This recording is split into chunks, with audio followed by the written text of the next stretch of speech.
Mummy जी एक बात बताओ, आप खेत पे इतनी लेट रोटी लेके क्यों आती हो? इतनी देर से रोटी लेके क्यों आती हो? भूख के मारे बुरा हाल था यहाँ पर खेत पर काम करते करते। आप कम से कम 2 घंटा लेट रोटी लेके आई हो। मेरे बेटे राहुल, घर पे भी मुझे एक ही काम नहीं है रोटी बनाने का, बहुत सारे काम है। भैंस के आगे चारा डालना पड़ता है, बहुत सारे काम करना पड़ते हैं। उसके बाद ही मैं रोटी बना के तेरे लिए खेत पर लाती हूँ। अच्छा बेटा, मैं आज तेरे लिए मक्के की रोटी और सरसों का साग लाई हूँ। कैसा लग रहा है खाने में? मम्मी जी खाने में तो बहुत मजा आ रहा है, लेकिन मक्के की रोटी तो आप कम लाई हो, 3 ही रोटी लाई हो। कम से कम 4 रोटी लाती। 3 रोटी में कहाँ पेट भर जाएगा? एक तो खेत पे ज्यादा काम करना पड़ता है, भूख भी ज्यादा लगती है। अरे मम्मी जी, मोदी जी इधर ही चले आ रहे हैं अपने पास में। इन्हें भी अपने खेत पर काम करते करते आज पूरा दिन हो गया। अरे बहन सोनिया जी, क्या राहुल के लिए मक्के की रोटी और सरसों का साग लाई हो खेत पे? मैं अपने खेत पे काम कर रहा था, बड़ा दूर से सरसों का साग की खुशबू आ गई तो राहुल मैं तुम्हारी तरफ भागा चला आया। आज खेत पे काम करते करते मुझे भी ज्यादा वक्त हो गया, इसीलिए मैं भी अपने घर पे खाना खाने के लिए नहीं जा पाया। राहुल, अगर मक्के की रोटी और सरसों का साग ज्यादा हो तो एक मक्के की रोटी के ऊपर थोड़ा सा सरसों का साग रख के मुझे दे दो। मोदी जी वैसे तो मुझे भी बहुत ज्यादा भूख लगी है, और मम्मी जी घर से मक्के की रोटी और सरसों का साग बहुत कम लाई है। 3 ही रोटी लाई थी मक्के की घर से। 1 रोटी तो मैं खा चुका, लेकिन कोई बात नहीं है, 2 रोटी बची है। 1 रोटी आप खा लो, 1 रोटी मैं खा लेता हूँ। और खेत पे मिल बांट के खाने से वैसे भी प्यार बढ़ता है। लेकिन बहन सोनिया जी, राहुल के लिए 3 ही रोटी मक्के की क्यों पका के लाई? कम से कम 4-5 रोटी बना के लाती। मोदी जी, ये घर पे 3 ही रोटी खाता है, इससे ज्यादा रोटी खाता ही नहीं है। लेकिन आज मक्के की रोटी और सरसों का साग मैं घर से बना के लाई, इस वजह से ये ज्यादा रोटी मांग रहा है। अब मैं क्या करूं? कोई बात नहीं है मोदी जी, आप भी मिल बांट के राहुल के साथ खा लो। वैसे मोदी जी, मैंने आपके खेत की फसल देखी, इस बार आपकी खेत की फसल भी अच्छी है। बहन सोनिया जी, मेरे खेत की फसल तो इस बार अच्छी है ही। आपके खेत पे भी इस बार राहुल ने बहुत ज्यादा मेहनत की है, इसीलिए आपके खेत की फसल भी बहुत अच्छी है। अखिलेश, तुम हाथ में ये पीछे क्या छुपाए लिए चले आ रहे हो? क्या सामान है ये? अरे कुछ नहीं, थोड़ा सा सामान लेके आया हूँ दुकान से, थोड़ा सा सामान है। अरे थोड़ा सा तो सामान है, लेकिन लेके कहाँ से आ रहे हो तुम? किसकी दुकान से लेके आ रहे हो? अरे वो मैं केजरीवाल की दुकान की तरफ से मोदी जी गुजर रहा था, उन्होंने जबरदस्ती मुझे ये सामान दे दिया। अगले ज्यादा बातें मत बनाओ, तुम जानबूझ के सामान लाए हो ये केजरीवाल की दुकान से। अब तुम उधार सामान मेरी दुकान से लेते हो और नगद किसी दूसरे की दुकान से लेकर आए हो ये सामान। अरे उधार नगद की बात नहीं है मोदी जी, आपकी दुकान पर सामान भी तो नहीं है कोई, आधा सामान है मुश्किल से दुकान में। इतनी छोटी तो दुकान है, ऊपर से इस दुकान में तुम 2 लोग पार्टनरशिप में काम कर रहे हो, तुम और राहुल। मैं मसूर की दाल केजरीवाल की दुकान से लेके आ रहा हूँ, बताओ मसूर की दाल आपके पास है? अरे है क्यों नहीं, राहुल जरा चेक करके बताना अपनी दुकान में मसूर की दाल है। अरे मोदी जी, मसूर की दाल का नाम ही भूल चुका हूँ मैं। मसूर की दाल अपने दुकान में 2 साल से नहीं है, 2 साल पहले खत्म हो गई थी। तुम भी राहुल ऐसी बातें करते फिरती हो, कम से कम अगर मसूर की दाल खत्म हो गई थी बताते तो अपना ला के रख लेते। अब देखो अखिलेश केजरीवाल की दुकान से लेके आया है मसूर की दाल, और मैं उस पर गुस्सा हो रहा हूँ बेफालतू में। चलो कोई बात नहीं है अखिलेश, जाओ तुम, कोई बात नहीं है। अरे मोदी जी, 10 रुपए वाली नमक की एक थैली देना। देखना राहुल, नमक की थैली एक उठाकर योगी जी को दे दो।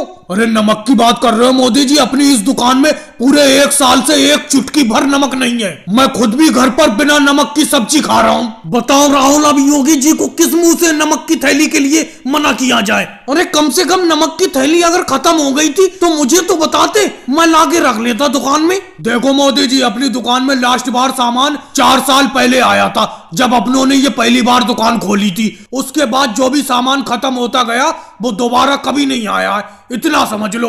अरे नमक की थैली लाने के लिए मैं 1 बार कह चुका हूँ आपसे, 50 बार कह चुका हूँ, आप यही कहते हो अरे नमक खत्म हो गया तो क्या हो गया, और सामान बेचो कम से कम, यही कहते रहते हो। एक एक करके सारा सामान खत्म हो गया, अब क्या बेचे? दुकान में खाली बैठे हैं दुकान में। देखो डेविड वार्नर और स्टीव स्मिथ, मैं क्रिकेट के बारे में ज्यादा कुछ तो जानता नहीं हूँ, फिर भी थोड़ा बहुत जानता हूँ। वैसे अगर तुम्हें ज्यादा जानकारी लेना थी क्रिकेट के बारे में तो तुम्हें सचिन के पास जाना चाहिए था। लेकिन मोदी जी फिर भी कुछ तो बताइए। आज हमारा मैच साउथ अफ्रीका के साथ है, और पहला मैच तो हम आपकी टीम इंडिया के साथ 6 विकेट से हार चुके हैं, और ये हमारा दूसरा मैच है। अगर हम दूसरा मैच भी साउथ अफ्रीका के हाथों हार गए तो बड़ा दिक्कत होगी। और अभी साउथ अफ्रीका ने श्रीलंका के खिलाफ 428 रन का टारगेट खड़ा कर दिया था, तो साउथ अफ्रीका भी बहुत बड़ी फॉर्म में चल रही है, क्या करा जाए? देखो डेविड वार्नर, लगन से और मन से खेलना, जिस तरीके से टीम इंडिया इस टाइम खेल रही है। और वो देखो रोहित बैठा हुआ स्टीव स्मिथ के बराबर में।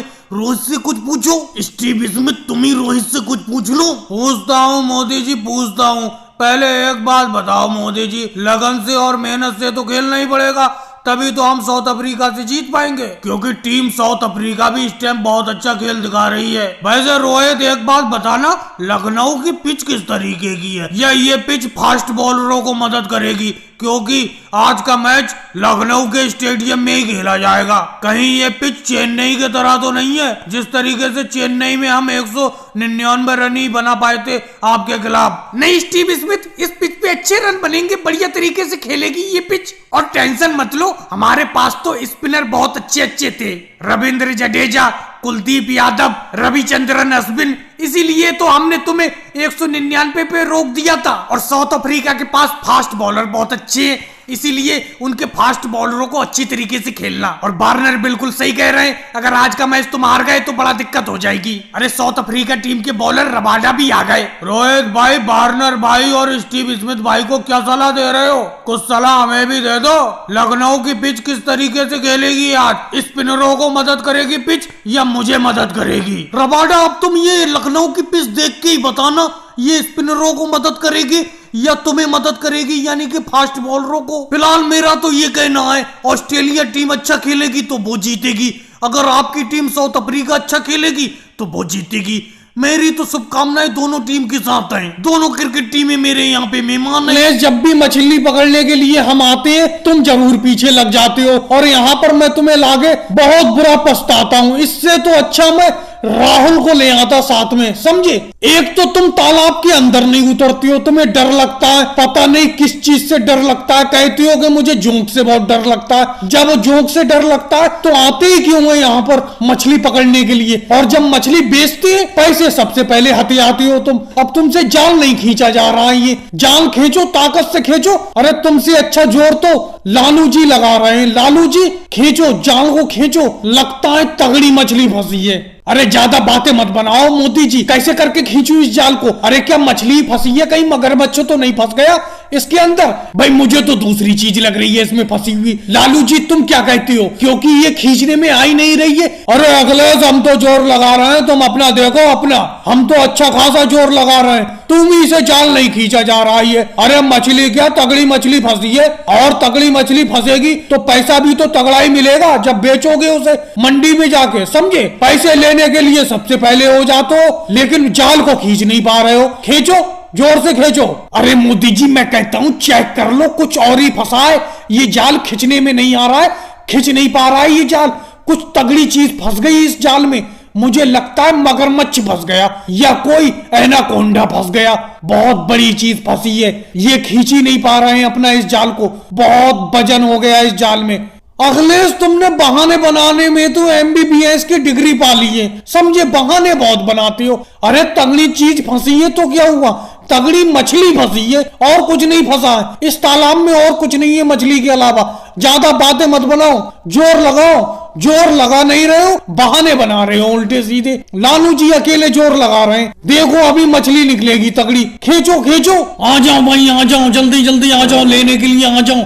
कच्चा बादाम आ जाओ, जल्दी जल्दी। लुट गया भाई, शहर से लाया हूँ बेचने के लिए तुम्हारे गांव में। आ जाओ जल्दी आ जाओ। अरे मोदी जी क्या बेवकूफ बना रहे हो? ये तो कच्चा बादाम क्या, ये तो मूंगफली है। मूंगफली, इसे तो हम खुद खेतों में उगाते, दिन रात खाते। हमें बेवकूफ बना रहे हो यहाँ गांव में आके। अरे भाई हम इसी को कच्चा बादाम बोलते हैं। लेना हो लो, नहीं लेना हो तो मत लो, समझे? ज्यादा बातें तो बनाओ मत। यहाँ पे खड़े होकर मेरी ग्राहकी तो खराब करो मत। ये जो आ रहे हैं इनका नाम क्या है? लालू जी, शायद लालू जी ही नाम है। पिछली बार मैं आया था गुड़ बेचने के लिए तो इन्होंने अपना नाम बताया था। ये जो खेतों में से आ रहे हैं। अरे क्यों भाई लालू जी खेतों में से आ रहा हो? सारी कमजोरी दूर हो जाएंगी, खा लो ये मेरा कच्चा बादाम।